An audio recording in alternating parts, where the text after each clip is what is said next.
Vietnam, 1968. Près de la zone démilitarisée, un peloton de Marines se retrouve pris au piège. La jungle est dense, humide, et les bruits de la guerre, balles sifflantes, explosions lointaines, hélicoptères, enveloppent le paysage d'un voile de tension permanente. Les soldats sont en infériorité numérique, encerclés, le dos tourné vers la mer. Toutes les voies de retraite sont bloquées, chaque sentier piégé par l'ennemi. Dans un geste de dernier recours, ils appellent le soutien aérien. Rien ne répond, ils demandent l'artillerie terrestre, silence. L'angoisse monte, palpable, chaque respiration alourdie par la peur. Puis à travers le grésillement statique de la radio, une voix s'élève, calme, autoritaire, presque irréelle. Ici le New Jersey, préparez vos coordonnées pour le tir. Les Marines scrutent l'horizon vide, ne voyant rien d'autre que l'air chaud vibrer au loin. Pourtant, à 40 kilomètres, un géant d'acier, le cuirassé USS New Jersey, une relique de la Seconde Guerre mondiale, vient de s'éveiller pour répondre à leur appel. Le contraste est saisissant, dans une guerre moderne dominée par les jets supersoniques, les missiles guidés et la cavalerie aérienne héliportée, un mastodonte d'un autre siècle s'apprête à intervenir. À la fin des années 1960, les États-Unis payaient un lourd tribut au Vietnam. La campagne de bombardement au Nord-Vietnam rencontrait un réseau dense et sophistiqué de systèmes anti-aériens comprenant canons anti-aériens, missiles SA-2 et radars avancés. Les pertes d'avions et de pilotes grimpaient de manière alarmante et au Pentagone, Robert McNamara savait qu'une solution radicale était nécessaire. Une plateforme d'appui-feu puissante, fiable, utilisable par tous les temps et capable de protéger les troupes sans exposer de pilotes à un danger mortel. La réponse vint d'un choix paradoxal, réactiver un mastodonte de la flotte de réserve. Le USS New Jersey, déjà considéré comme obsolète, était depuis longtemps mis à l'écart. Les marins modernes se moquaient de l'idée. Amener un dinosaure sur un champ de bataille moderne, disaient-ils. Trop grand, trop ancien, trop coûteux. Mais il possédait quelque chose que les destroyers modernes ne pouvaient offrir.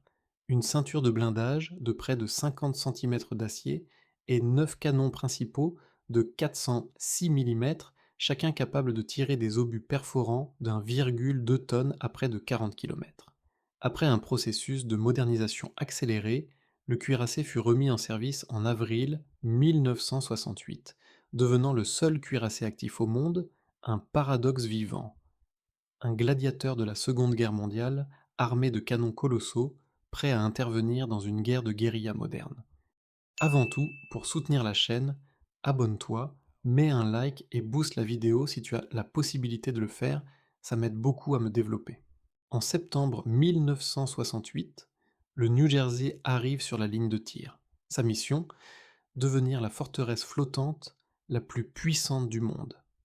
Les 9 canons, Mark VII, chacun pesant plus qu'un destroyer moderne protégé par 50 cm d'armure, pouvaient lancer des obus pesants jusqu'à 1,2 tonnes, l'équivalent du poids d'une petite voiture, à près de 40 km.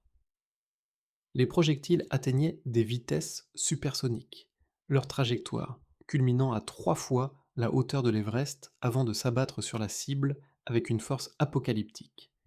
Une seule salve pouvait créer un cratère de 15 mètres de profondeur et transformer la jungle dense en héliport instantané.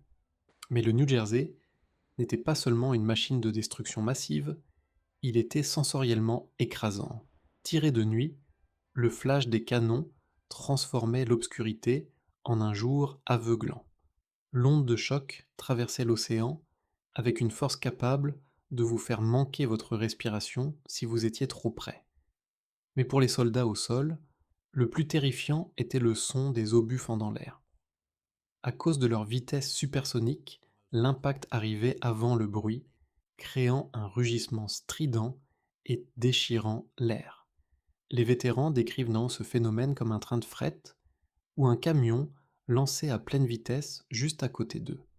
Une expérience presque surnaturelle, inversant l'ordre naturel du son et de la destruction, laissant une impression durable sur le psychisme des hommes. Pourtant, cette puissance brute n'aurait été rien sans précision. Au cœur du navire, dans le Main Battery Plot, se trouvait le cerveau du New Jersey, le Mark 8 Rangekeeper, un ordinateur analogique mécanique pesant plusieurs tonnes, composé de milliers de pignons, engrenages et différentiels. Il calculait en continu des équations balistiques complexes intégrant chaque variable, la vitesse et le cap du navire, la densité et la température de l'air, la température de la poudre. À longue distance, il corrigeait même pour la courbure de la Terre et l'effet Coriolis, la rotation de la planète. Un obus tiré sans ces ajustements pouvait manquer sa cible de centaines de mètres. Chaque tir dépendait également des observateurs avancés sur le terrain, perchés sur des collines, dans des hélicoptères ou en poste isolé, qui transmettaient des coordonnées précises. Une anecdote célèbre raconte une mission. La cible, une structure isolée sur un sommet, fut calibrée par un premier tir. L'observateur radio rapporta ensuite ennemi dans la structure, 50 mètres à droite, ajouté 100 mètres. La tourelle ajusta sa trajectoire de quelques fractions de degré et tira. 90 secondes plus tard, l'observateur répondit, stupéfait. Je ne sais pas si vous les avez touchés, mais la colline a disparu. Pour les Marines au sol, le New Jersey incarnait la protection ultime. La voix calme sur la radio annonçait le salut. Quelques minutes plus tard, le grondement des canons, l'onde de choc et le souffle destructeur des obus venaient transformer le terrain et annihiler l'ennemi. Pour ceux qui étaient encerclés, Big J était littéralement un ange gardien. Pour l'ennemi, il était le dragon noir, un symbole de destruction inévitable dont la simple présence pouvait briser le moral.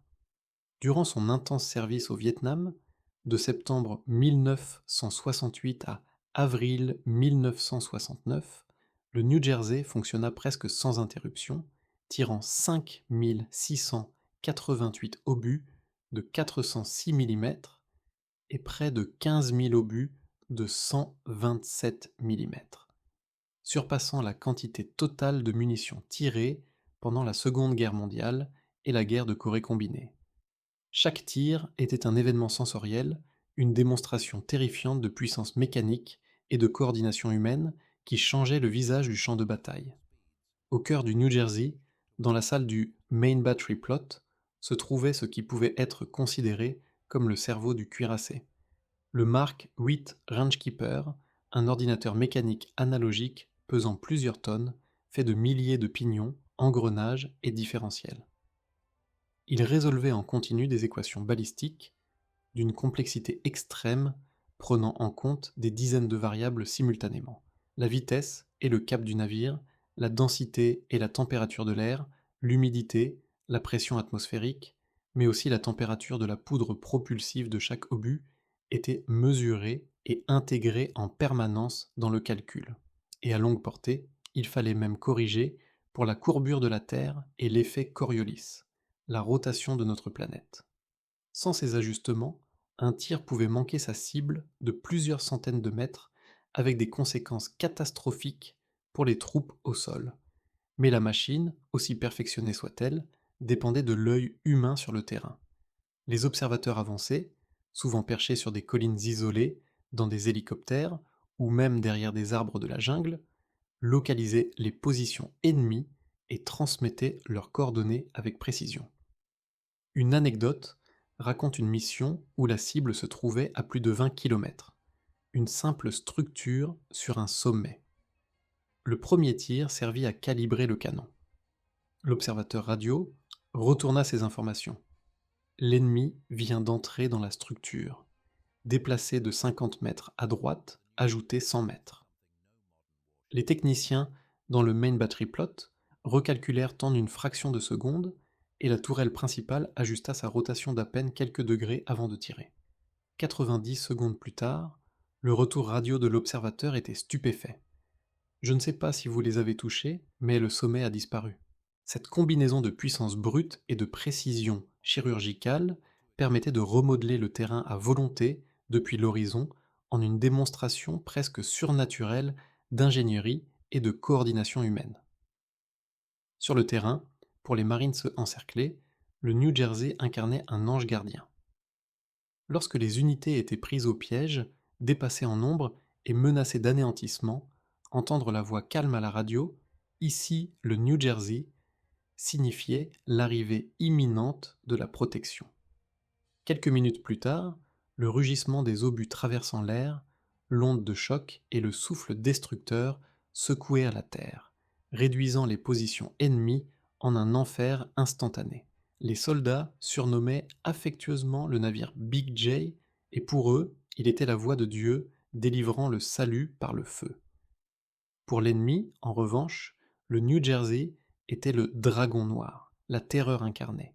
Le sifflement supersonique des obus suivi de leur détonation massive provoquait un traumatisme psychologique profond. La seule présence du cuirassé pouvait briser le moral des troupes. Certaines opérations combinèrent cette puissance physique à une guerre psychologique.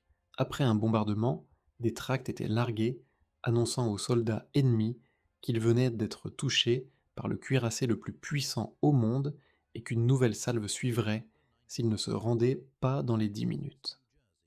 Nombreux furent ceux qui déposèrent les armes, terrifiés par la menace d'une annihilation totale.